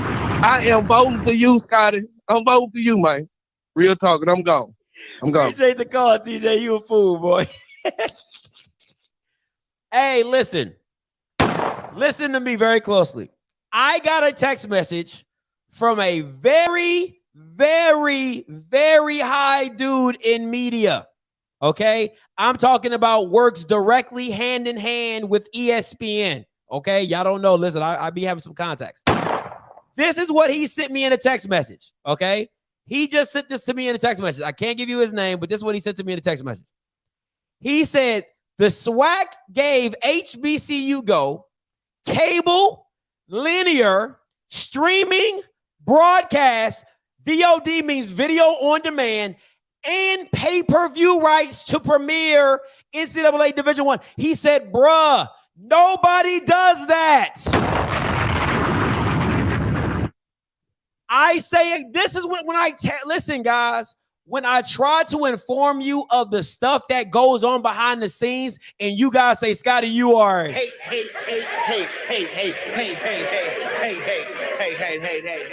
This is a person who does deals for conferences and media companies all day long. He said, bruh, nobody does that. This is the stuff you need to take back with you when you're looking at a commissioner and you're looking at somebody to do these deals. This is what you're dealing with. And that is why they're not transparent with you. And Jamie, you know this for a fact, all right? Because I saw you tweet about this. Let me put up my boy Jamie. I want you guys to go watch HBCU. I want you guys to go to the YouTube channel. It's called HBCU Sports. They did an interview with Sanja and the chairman of the strategic long-term planning. I don't know who that young man is that did the interview. Young man, you absolutely freaking killed it. That's what an interview looks like when you want to ask the hard questions. Anybody a part of the MEAC, and Jamie can back me up on this if he's still in the chat. Go to HBCU Sports. Look for the interview they did with Sanja and the chairman committee. He asked all the right questions. Kendrick Marshall, shout out to that young man. He asked all the hard questions, and they dodged, ducked, and dodged all day long. He asked them, why didn't you put your goals and stuff? Oh, we felt that was an in-house thing. No, you are a freaking nonprofit. That stuff is open to the public. You didn't want to put your goals out on Front Street because you didn't want nobody to hold your butts accountable to your goals that you set. That's why you didn't put that crap out there. Go check out that interview. It is amazing. I'm telling you right now, it's a great, and you'll see the foolishness that goes on behind closed doors. They do not want you. I feel like I'm a conspiracy theorist. I feel like I'm a freaking conspiracy theorist because they don't want you to know the truth. They want to keep you blinded. I heard this in a TD Jakes sermon. TD Jakes said this in a sermon. He said, why as we as people married to ineffectiveness and we date effectiveness? I'm going to say this again for the people in the black. TD Jakes said, why do we marry ineffectiveness and we date effectiveness? So people who come into your job and they're doing the right thing and you see them with the potential and you see that they can go the right way, we say, I don't know. But you're loyal to people who continuously put you in bad predicaments and sayings, and you're loyal to that. You're loyal to that. Idiots. Pure idiots. 9630 coming to you, sir. And then 5719, you're next. Hey, caller, you live. Talk to me. Hey, Scotty. How are you, man? What's up? What's your name? Where you calling from? Mr. Lindsay, South Carolina. How are you, man? Talk to me. Scared money don't make money. Come on. And it seems like the commissioner is scared of money because he ain't making none. You don't do a 10-year deal if you got confidence in your conference. He seems like they need to vote a no confidence for him because he made that deal because he don't think that after 5 years that conference is going to be worth anything. That's what he's telling you. The conference ain't worth nothing. So I'm going to do this long-term deal so we can make money because I'm scared we ain't going to make money later. And that's not a boss move. It is not. And he's doing this, and I don't know who can vote him out.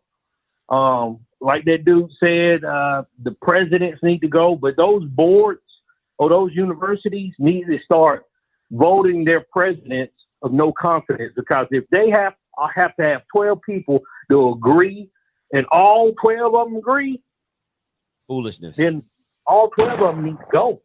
Foolishness, absolutely. You don't agree to a 10-year deal like that. You don't agree to a 5-year deal like that. Now, when you got Deion Sanders, you got Hugh Jackson, and you got now they're bringing in all this NFL coaches, and the talent is being raised, and you getting 5-star and 4-star, and now you get on Undisputed and everything else, and you're getting all this attention, and now you squandering all of that attention, all of that fame away. I don't get it. And maybe I'm not an alumni of HBCU. I went to a PWI, so I don't know how they move, but I am a fan.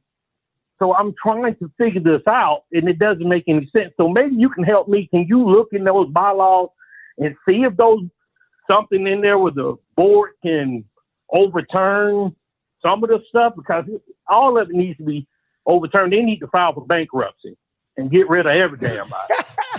Let me see if I can. I'm gonna try to see if I can find oh yeah, see, I got it right on my computer.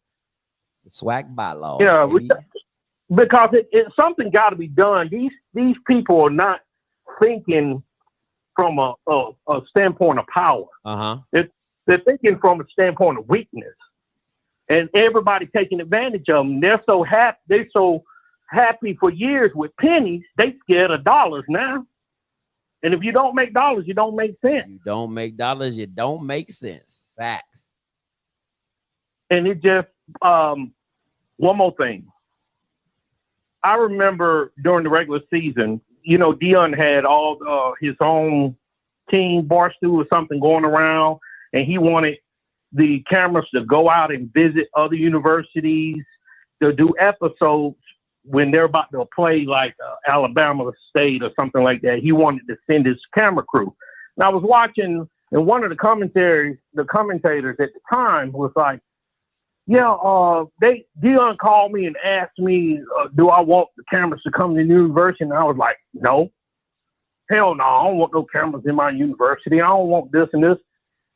It just reminds me of that thinking that they have about this is mine, this is mine, this is mine. And they want everybody in the world to appreciate them. Facts. But then they don't let everybody up under their umbrella. It's mine, it's mine, it's mine. That kind of mentality, that's why you still making pennies. And then I'm gonna leave it at that. Let me know about them bylaws, though, for real. I appreciate your time, Scott. Hey, no problem. Appreciate the call. Great call, man. Thank you so much. I'm actually looking through the bylaws right now, see if I can have the trying to see what. Let me see the executive committee via telephone, president, sports administration committee, faculty, sports group support, ethics committee, annual meetings, special meetings, agenda, quorum, student athlete. Yeah, I'm gonna have to go deep dive in this junk to see if I can find anything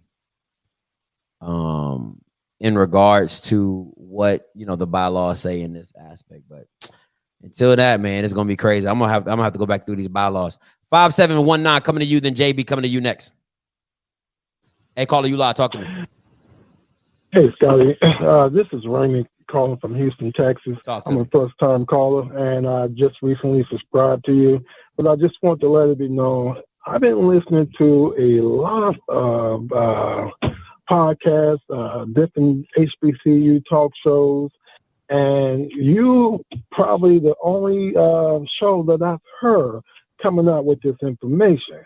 Now, I'm not saying that there's not any other shows that's out there talking about it, but, I've been listening to a lot of shows out there, and you're the only one that's out there putting out this information.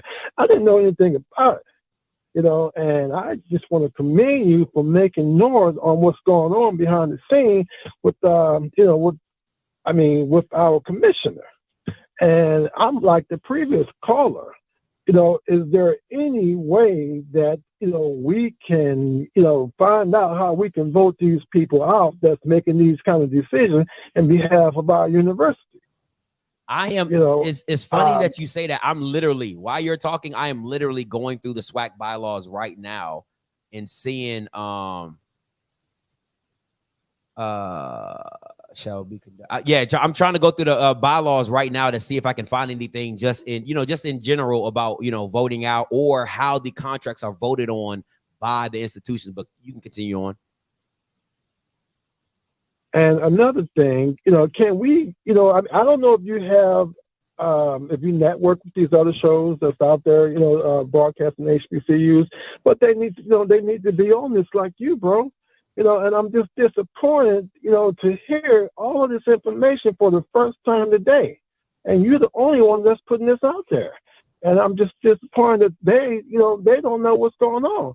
And that's this is why we're not speaking out. This is why we're not doing anything. This is why we're not protesting, because we don't know what's happening.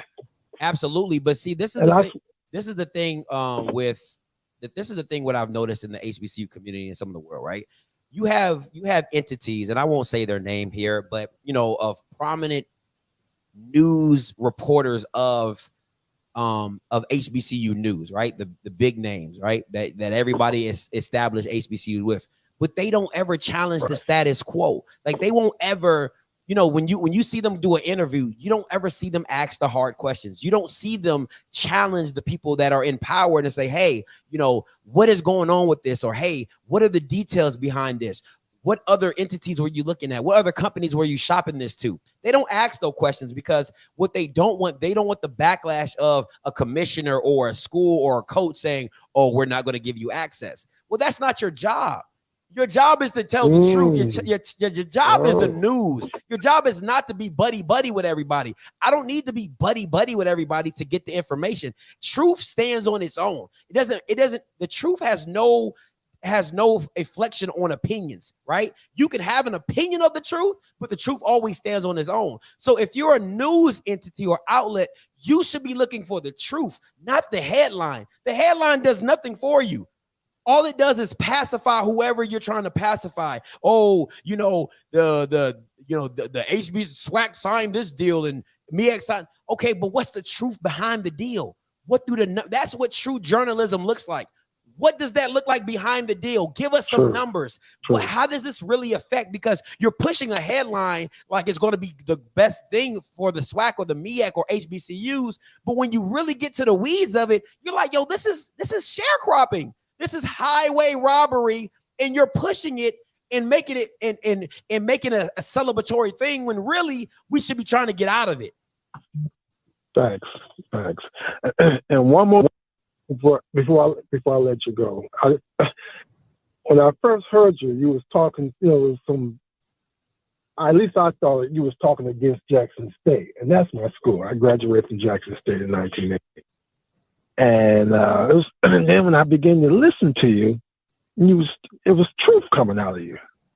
And sometimes we don't want to hear the truth because truth can hurt sometimes.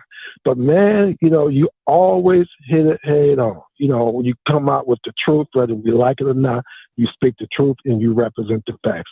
I like you, bro. Keep up the good work. Thank you, sir. I really appreciate that. Thank you. I really appreciate the compliment. Listen, man.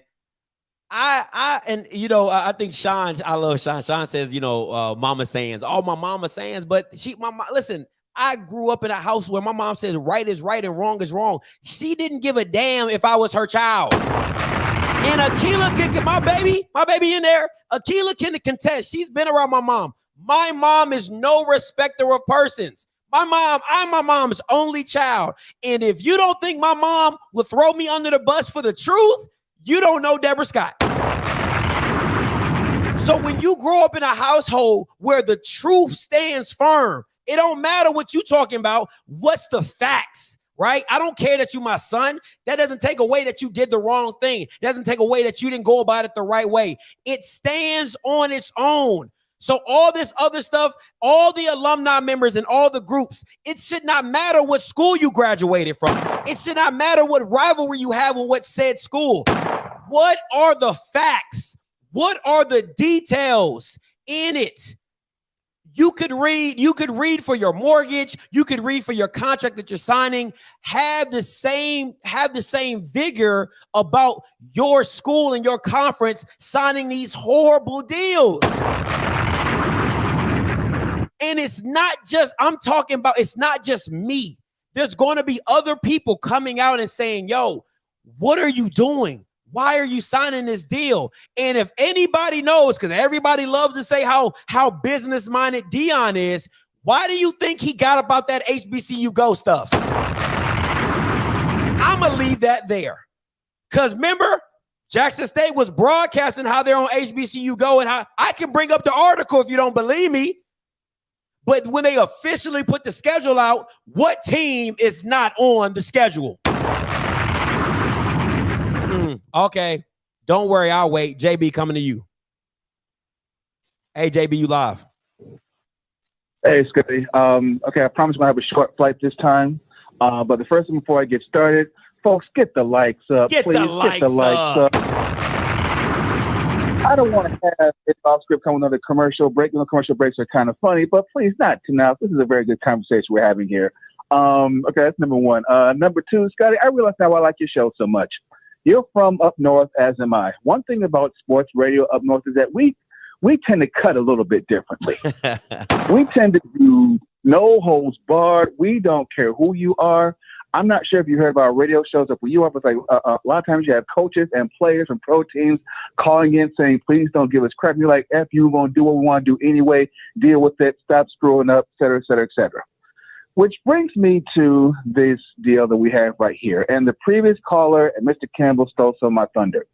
The reason why people sign these deals is because some of you just said just now too. A lot of black households, mama and or daddy is always right no matter what. In their mind, the truth is what they say it is. The reason why we signed a 10-year deal is because we just wanted to do something. Come on. This is just about saying we're doing something. They want to say, hey, look at us. And for some folks in the chat and whatnot, I don't care what you say, A&T and Hampton, they're about to get paid in a couple of years when the CA re-ups their deal. I mean, that's I'm really curious to see how that deal is going to break. But I'm not sure there's any way to get out of it because showing the cities that you showed earlier, all those cities are about to eat. Byron is about to eat, and it only cost them $1 million per school. Come on, man. That's all it cost them, $1 million per school. So you basically give up all your pay-per-view content, all demand content, all for $1 million a school. Let's think about that for a minute, Scotty. You're basically getting the whole farm for $1 million. He'll make that probably within a quarter or less. Yeah. I mean, did I miss something with this or what? Nah, you hitting it. You hitting it. I mean, oh goodness, man. This is, and then people say, okay, well, how come folks don't want to stay in HBCU conferences? Stuff like this is why. And I think that someone said earlier, I think Hampton's gone. Howard's gone.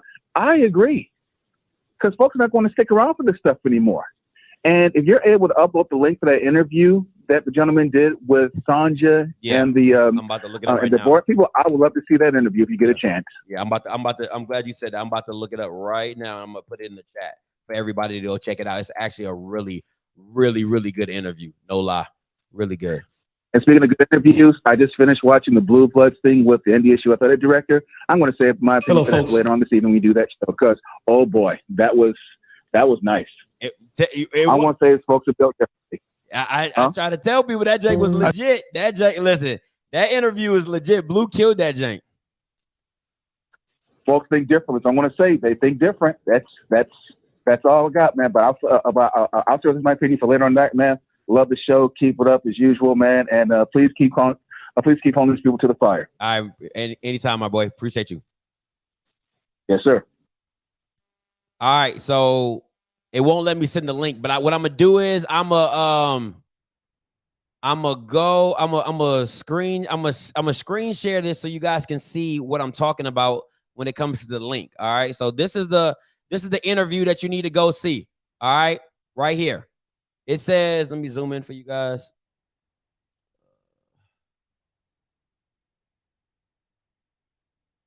If you go to HBCU Sports, interview with me at Commissioner, HBCU Sports, right here. All right. HBCU Sports, interview with me at Commissioner, Sandra Steele, faculty athletics representative, Dr. Go watch this interview. Listen, if you want to know what ducking and dodging looks like, they are the epitome of it, okay? Her and the chairman. Yes, I said it. The president of Norfolk, him, Dr. Carme Banks, Dr. Banks, and Sandra out here ducking and dodging all the questions. He's asking great questions, and they're giving halfway answers. Ain't no such thing as halfway crooks. right. Listen, guys. Listen. My job on this platform and what I've always been capable and what I've always wanted to do is one, entertain, educate. All right. Entertain and educate. Right. That's all I want to do. Yes, we can come on here, have fun and whatever. I'll be petty. I'm probably the pettiest person y'all done met on YouTube. Right. But at some point in time, you got to understand the big picture and you got to hold people accountable to the positions they want to be in. And I'm going to hold the commissioner to a standard. This is what good business looks like. Even if you don't get to a Billy, you spread yourself out so nobody has complete control over your content. And you go get yourself a bag. This is what bad business looks like. This is bad business. So listen, I understand that the HBCU community is probably, instead of 6 degrees of separation, it's probably 3 degrees of separation to the next man. You need to talk to whoever you need to talk to get to your school's president, all right? To get to your school's president and get it going. Get something they need to ratify. Let me go back to all these dumb schools who on here wanting for exposure. All right, let me see this. Let me go to my desktop screenshot. Boop boop. All these and don't even get me started on Grambling. All right, because that's what that all right. I love getting on Grambling, but don't even get me started on Grambling. So Florida A&M, you can sign a deal with HBCU Go, but you can't sign a deal with Urban Edge Network. Okay. Where you would have been partnering with them. All right. Texas Southern and Southern. I don't know what Texas Southern doing. HBCU Go. Alcorn State. Don't know what you're doing. PV, Grambling. Grambling for sure. Grambling shouldn't even be in this deal with HBCU Go. If you know anything about contracts and secondary rights, they signed with Urban Edge Network first, and now they're letting HBCU Go broadcast their games. That's a breach of contract. If you know anything about contracts, but we ain't gonna get into that. So all this stuff, man, all these schools that are partnered with HBCU Go have just literally sold pretty much sold. They're just sharecropping. Listen, the SWAC is a glorified sharecropper at this point in time. But go ahead, enjoy your 10-year deal. All right. Enjoy your 10-year deal. Every year that you see my face and I keep bringing up this damn 10-year deal, enjoy it. And keep praising your commissioner. Oh my God, our commissioner's on the NCAA basketball committee. That don't give shit about media deals. That ain't got nothing to do with nothing. But that's what you guys want to big up. Oh my God, you see our commissioner, he's on the NCAA director. Ask all the big wigs in HBC. Why don't you ask all the old heads who be dancing around on HBC? Why don't they talk about this media deal? Why don't you ask all the media old heads, right? Since I'm the young buck and I don't know nothing. Why don't you ask all the old heads what's going on with HBCU Go? Why don't they give you the behind the scenes track of what's going on in this media deal? Since they got everything else to say, but they won't hold this deal accountable. Why don't you ask HBCU Game Day to do some investigative journalism and actually get the details and facts on this HBCU Go deal? They'll be the first ones to put a headline up. Oh boy, they'll be the first ones to put a headline up. But will they give you any details outside of a headline? That's what I want to know. Can we get some investigative journalism going on? Because what it looks like to me is I'm the hashtag not media guy doing all the journalism. But I don't want to ruffle no feathers. They don't, everybody want to be buddy. Everybody want to be buddy. You were sleeping when I was getting beating. You were sleeping when I was getting beating. Listen, man. I'm going to say this about this deal. I'm out. This deal could have gone through the NFL Network. Grambling in the Bayou Classic could have gone through the NFL Network. Southern did not want it to happen. And you know what? While I'm on the topic, if anybody knows how college, I'm about to rip all the band-aids off today. I ain't got shit else to do. I'm ripping all the band-aids off because I ain't doing a show tomorrow. Let me tell you this. Southern is doing great business, but it's shady business. And let me tell you this, right? They have a private foundation. If anybody knows, it's called the Southern University Alum Foundation or some crap like that. I don't know. It's called Southern University Systems Foundation, right? So what happens is this. The foundation negotiates the media deal, and then the foundation pays Southern University. So then you say, Scotty, what does it matter? What does it care? Well, this is why it matters. As a media source, right? I could do a FOIA request. A FOIA request is a Freedom of Information Act, right? A nonprofit or a public entity has to display their documents. It's called a FOIA request. Freedom of Information Act. You can do it towards the government. You can do it towards nonprofits, but you can't do it to a nonprofit that is a private foundation, right? Good business, just shady. So this is why it's good business. It's good business because you can't see their documents. I did a FOIA request to the Southern System Foundation. They told me they're private. They don't have to give me anything. So let me tell you this. So they're negotiating contracts you can't even see.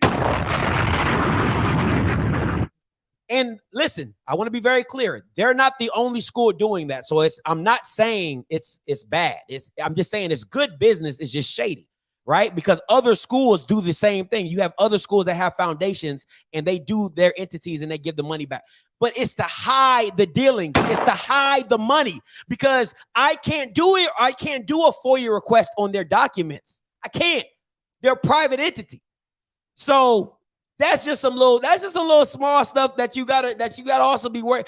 Listen, man, if you're not doing, my mom used to always tell me, if you're not doing anything wrong, there's no reason for you to hide your hand. If you're doing everything by the book, it's no reason to hide your hand. Sanja, the MEAC, right? There's no reason, and anybody can go Google this. Anybody can Google this. A private nonprofit foundation. I didn't even know they exist. It's called a private Southern University Systems. If you go on their website, it says a nonprofit foundation. Well, the answers in the details. It's actually a private foundation. And there's multiple ones. George Mason has one. I believe some other schools on the East Coast have some. They're called foundations, so they are privatized, so you cannot get their documents and details. It's all Googleable. It's all Googleable, okay? I ain't lying about nothing I don't know about, all right? So, once again, that's how you hide the money. That's how you hide your media deal with NBC to where nobody knows what you negotiated it for. That's how you hide the money that you're doing under the table at the Bayou Classic. That's how you hide money. But what are you hiding money for and you're broke? What are you hiding money for and you're broke? Make that make sense. All right. Everybody has a foundation, but everybody doesn't negotiate their stuff through the foundation. Be very mindful. A foundation, and you can look this up, sir. A foundation is where some people, a private entity has built a foundation and they're associated with the school, but all the associations don't particularly have to do with negotiating contracts. All foundations do not negotiate on behalf of schools. A lot of the foundations get money and then the money goes to the school. That's how it works. A lot of them don't negotiate on behalf of schools, but Southern does. But anyway, I'm about to get up out of here. I've taken enough. I've taken enough of your time. All right, listen, man. At the end of the day, man, don't walk around here dumb. Go get some sense. All right. Go out there, look for the information. Hold Bama's accountable. All right. Hold Bama's accountable. Listen, tonight I'm gonna go over the tonight I'm gonna talk about Blue's interview with the North Dakota State athletic director, and we're gonna get into that. But until next time, you know what I'm gonna do. I'm gonna holler. God bless.